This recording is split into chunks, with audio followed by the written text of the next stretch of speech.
wa ma baddalu tabdila. Sahabban annabi sallallahu alaihi wasallam ba su canza ma ahadullah alaihi alkawarin da suka yi ma Allah ba.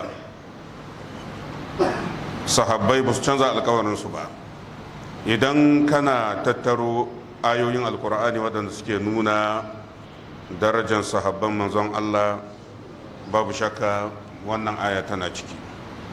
Allah yana tabbatar da su sahabbai ma baddalu ma ahadullah alai, alkawarin da suka yi ma Allah ba su canza ba. Wani irin alkawari?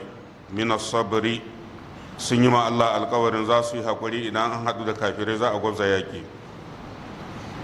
Wala nakathu bil firari, sun yi ma Allah alkawari idan an haɗu da kafirai ba za su gudu ba. Kowa da irin alkawarin da ya ma Allah. fal ma'ana annahu mata ala dinihi ghayra mubaddilin. Abinda Allah yake karantar da mu sahabbai sun mutu akan aqidar su babu wanda ya canza. Allah ka samu iya koyi da su.